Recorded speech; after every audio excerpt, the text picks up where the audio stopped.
大家好，这里是阅见成长，一个记录并分享阅读心得的频道。如果你有觉得值得一看的好书，欢迎留言告诉我。那么，我们开始吧。有些孤单，不是因为没人，而是没被真正接住。你有没有过这种感觉？明明家人都在，朋友也不少，但你心里却常常有一种说不出口的孤单。不是没人陪，而是没有人真的懂你在想什么。你遇到困难的时候，第一反应不是求助，而是告诉自己，算了，我自己来。久而久之，你好像变得很独立，很懂事，很能撑。但夜深人静的时候，你也会怀疑，为什么我这么努力，却还是觉得自己很孤单？如果你有这种感觉，那这本《假性孤鹅》很可能就是在写你。什么是假性孤鹅？先说明，假性孤鹅不是指真的没有父母的人，而是在成长过程中，情感需求长期没有被好好回应的孩子。也许你的父母很忙，很辛苦，很负责，他们提供你生活、学费、吃穿，甚至也没有打骂你，但在你需要被理解、被安慰、被倾听的时候，你常常得到的回应是：这有什么好哭的？你想太多了，别这么玻璃心，长大一点好吗？于是，你慢慢学会一件事：情绪是多余的，需求是麻烦别人的。从那一刻开始，你就成了情感上的假性孤鹅。那为什么我们会变得这么独立？书里有一句话，我印象非常深刻。作者说，忽视童年心理需求造成的伤害和生理失能一样严重，只是这种伤看不见。你可能一路长大，看起来很正常，甚至很懂事，很贴心，但只有你自己知道，内心好像有一块一直是空的，因为在你最需要被接住情绪的时候，没有人接住你。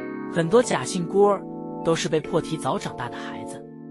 你不是天生想独立，你只是很早就发现哭没用，说了也不会被听见。于是你学会自己消化委屈，自己处理情绪，自己解决问题。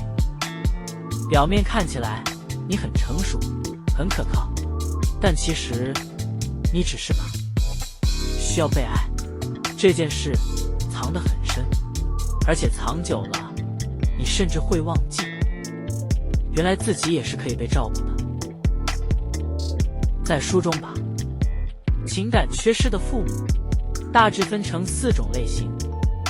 第一种是情绪化型父母，他们情绪起伏很大，一点小事就像世界末日，你的人生常常要围着他们的情绪转。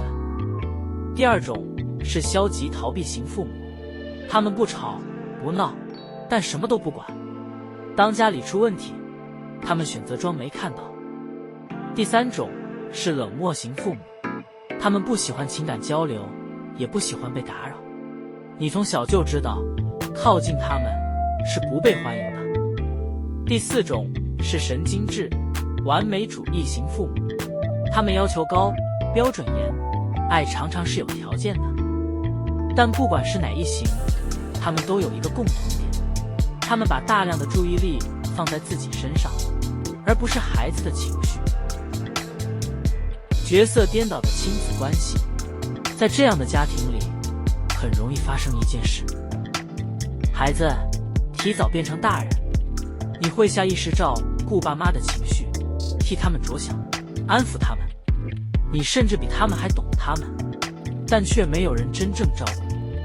久而久之，你学会一件事：只要我够乖，够贴心，够懂事，就不会被丢下。这是假性孤儿长大后常见的样子。这本书让我不断点头的地方，是他写道：长大后的假性孤儿很多人会有这些状况。第一，很怕麻烦别人，你宁愿累死自己，也不太敢开口求助。就算别人说你可以找我，你心里还是会想，算了，我不要欠人情。第二，很容易在关系里委屈自己，你习惯配合，习惯退让，因为你潜意识里相信，只要我乖一点，就不会被丢下。第三，外表冷静，内心其实很渴望被懂。你不太会主动表达感受，但一旦有人真正理解你，你会非常依赖，非常感动。这些不是你的缺点，而是你为了生存学会的保护方式。我最有感的一段，我们不是不需要爱。书里有一个观点我很喜欢，他说，假性孤儿不是不需要爱，而是太早学会了。不要期待，因为期待过，失望过，所以干脆告诉自己，我不需要。但其实，那个需要被抱一下、被安慰的自己，一直都还在，只是你把它藏起来了。为什么长大后关系特别容易累？很多假性孤儿谈感情或进入亲密关系后，都会有一种很矛盾的状态。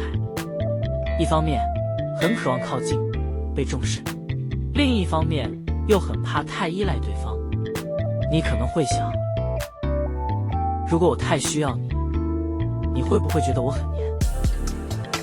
如果我把真实的自己拿出来，你还会不会喜欢？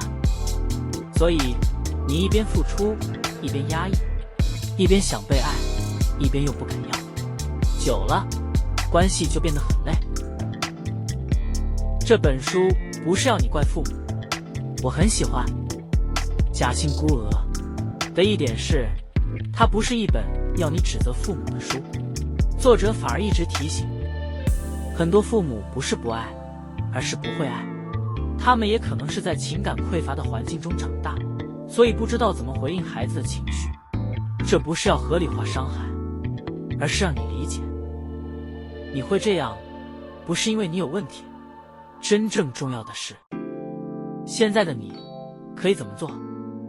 书的后半段其实一直在传达一件事，虽然童年已经过去，但你现在有选择。第一个是练习承认自己的感受，不用再逼自己。没事，你可以对自己说，我其实有点难过，这件事真的影响我。第二个是学习温柔地照顾自己，那个你小时候没被接住的部分，现在可以由你自己来抱紧。第三个是在安全的关系里慢慢练习表达，不用一次说很多，一句其实我有点累就已经很勇敢了。我自己的读后感受，读完这本书，我最大的感觉不是难过，而是一种被理解的松一口气。原来我不是太冷漠、太独立、太难靠近，而是我曾经很努力地撑过一段没人教我怎么被爱的时期。这本书没有给你速效解方，但它会让你慢慢对自己说，原来我这样是有原因的。书的结尾，你不是孤单，只是太习惯一个人。如果你听到这里，心里有一点点被说中的感觉，我想对你说一句话，你不是不需要人，你只是很早就学会不去期待。但从现在开始，你可以慢慢练习，不用那么撑，慢慢学会当那个接住自己也值得被接住的人。如果你愿意，我真心推荐你读一读假性孤儿，它不是要你责怪父母，而是帮你把人生拿回来。